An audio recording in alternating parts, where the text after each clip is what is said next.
నమస్తే, నేను Yashoda. Welcome to Pallavi TV. పండుగ ప్రాముఖ్యతను చెప్పాలన్నా, పర్వదినం ప్రవచనం చెప్పాలన్నా గుర్తొచ్చే పేరు. విశ్వశాంతిని కాంక్షిస్తూ ఆధ్యాత్మిక ప్రసంగాలు ఇస్తారు. ఆధ్యాత్మికవేత్త, మనందరికీ తెలుసు, డాక్టర్ అనంతలక్ష్మి గారు. ఇవాల్టి మన గెస్ట్.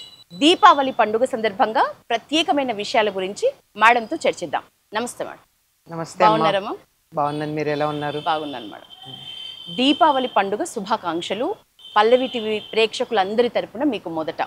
అమ్మా, మీకు పల్లవి టీవీ ప్రేక్షకులకు ఎక్కడెక్కడ దీపావళి జరుపుకుంటున్నారో ఆ తెలుగు వాళ్ళందరికీ కూడా దీపావళి శుభాకాంక్షలు. మేడం, దీపావళి అనగానే వరుసగా దీపాలు పెడతాం ఇంట్లో. అవునమ్మా.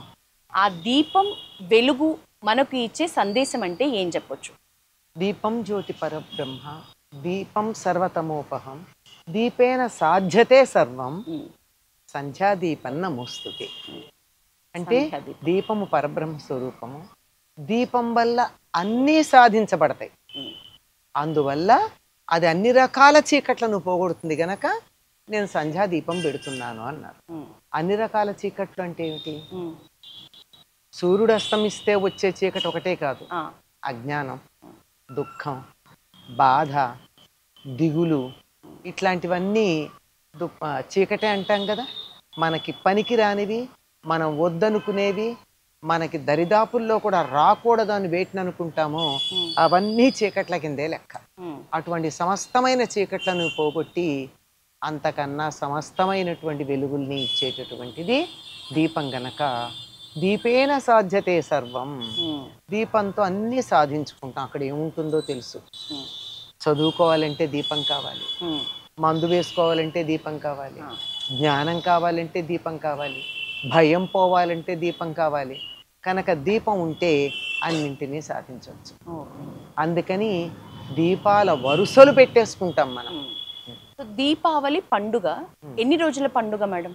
మనకి మామూలుగా దీపావళి అనేది ఒక్కరోజు. ఒకరోజు కానీ దీపావళికి ముందు రోజు నరక చతుర్దశి అని చేస్తాం. అది పండగలో భాగమే తప్ప పండగ కాదు. పండగకి ప్రిల్యూడ్ అంటారే, అట్లా. దానికి ఆ రోజు అభ్యంగన స్నానాలు చేయడం, కొత్త బట్టలు కట్టుకోవడం, అట్లాంటివన్నీ చేస్తాం. దీపాలు వెలిగించుకునేది, లక్ష్మీదేవిని పూజ చేసేది అంతా దీపావళి నాడే. మనకి అంతే. కానీ ఉత్తర దేశం వాళ్ళు మాత్రం ఎక్కువ రోజులే చేసుకుంటారు. వాళ్ళకుంది. ఏదైనా సరే ఒక పండగ ఒక ప్రాంతం వాళ్ళు ప్రధానంగా చేసుకుంటే దాన్ని ఎక్కువ రోజులు చేసుకుంటారు. మనం సంక్రాంతి చేసుకుంటాం, ఉత్తర దేశంలో దీపావళి చేసుకుంటారు.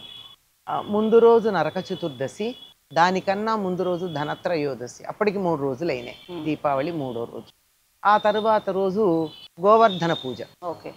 ఆ తరువాతి రోజు భ్రాతృద్వితీయ. ఆ తరువాతి రోజు భగినీ హస్త భోజనం. ఆ తరువాతి రోజు ఉత్తర దేశీయులు చేసుకోరు, మనం చేసుకుంటాము నాగుల చవితి. ఇలా వరుసగా ఉంటాయన్నమాట. దీపావళి మీరు ఇందాక అన్నారు దీపం జ్యోతి పరబ్రహ్మ స్వరూపం అని. సో దీపావళి పండుగ సందర్భంగా మనం చేసుకునే దీపం వెలుగు ఎట్లయితే ప్రపంచానికి వెలుగునిస్తుందో, మన ఆత్మ లేకపోతే మన మనస్సు వెలగాలంటే నిజంగా పండుగ చేసుకునే విధానం ఎట్లా ఉండాలి? పండుగ చేసే విధానం ఏమిటంటే, పండుగ అనే పదానికే పండింది అని అర్థం. అంటే పరిపూర్ణత్వం. పచ్చిగా లేదు, పింద కాదు, కాయ కాదు, పరిపూర్ణంగా పండింది.